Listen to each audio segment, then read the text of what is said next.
Democrats here in a couple hours are going to be introducing legislation to try and impeach the Department of Homeland Security Secretary Kristi Noem. Of course, this is coming after what we saw take place in Minnesota. Just why she's introducing it? Yeah, why are they doing it? Oh, I believe that the secretary is acting illegally. So, I'm sorry. Go ahead. What's your question? Yeah, just kind of want to just get your reaction to Democrats pledging this fight, and also this is in conjunction with the Progressive Caucus yesterday saying that they want to withhold funding from DHS until there are reforms in ICE. This is the dumbest thing I've ever heard in my life. Let's get to the core of the issue. You are not allowed to start your vehicle, drive your vehicle at a law enforcement official, whether it's your local cop, your local sheriff, state troopers, ICE officers, Border Patrol agents, FBI agents, Secret Service agents. You're not allowed to do that. If you use your vehicle as a weapon, they will draw their weapon and respond and defend themselves. That's what they're trained to do. Every law enforcement officer in the country is trained to do that. If the Democrats now think that that's cause for impeachment, then they are stupider than I thought they were yesterday. This is dumb. This makes no sense. This is not helping anything. All it's doing is creating a political divide in this country where one does not exist. ICE and the Department of Homeland Security are doing a very novel thing. They are following federal immigration law. If you do not like that, change the law. But here's the problem. The Democrats can't garner the votes to change the law. And by the way, if the Democrats made legal what Joe Biden was doing with border security and border enforcement, the Democrats would lose 50 seats in the House and they would lose the United States Senate. That is a fact. How I know this? Because Donald Trump won a political mandate in 2024 for the Department of Homeland Security and ICE to do its job. So in short, you have full confidence in Secretary Noem? Yes, I do. Secretary Noem is doing, it's a tough job.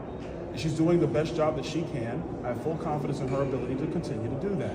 But when you have colleagues up here on Capitol Hill who want to play not even Monday morning quarterback, they want to play Thursday morning quarterback, thinking that they know better, when the truth is when the Democrats were in charge, more than 10 million illegal aliens came into this country. We had young girls in our country who were being raped and murdered by illegal aliens. There were young girls that were being sold into sex slavery by the drug cartels who were not American citizens. They were coming into our country illegally, being trafficked by the drug cartels, and then the girls that the drug cartels wanted were sold into sex slavery. That's a fact.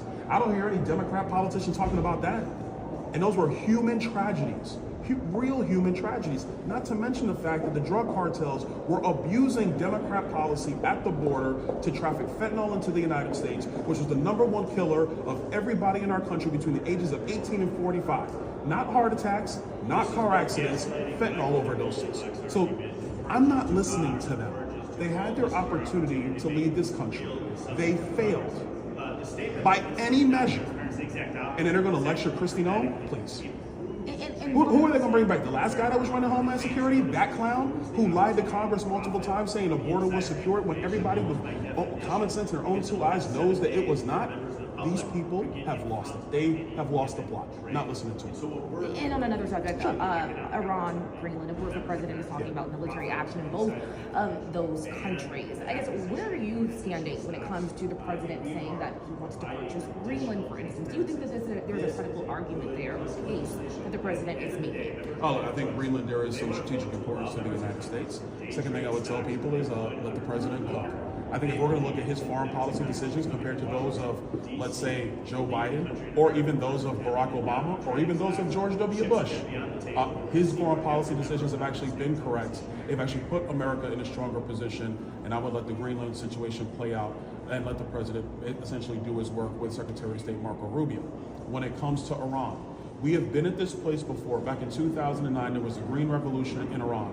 Then President Barack Obama did not pay any lip service or give any support to those protesters in Tehran who wanted to overthrow the Ayatollah in Iran, which, by the way, is a murderous, theocratic dictatorship. That is what Iran is today.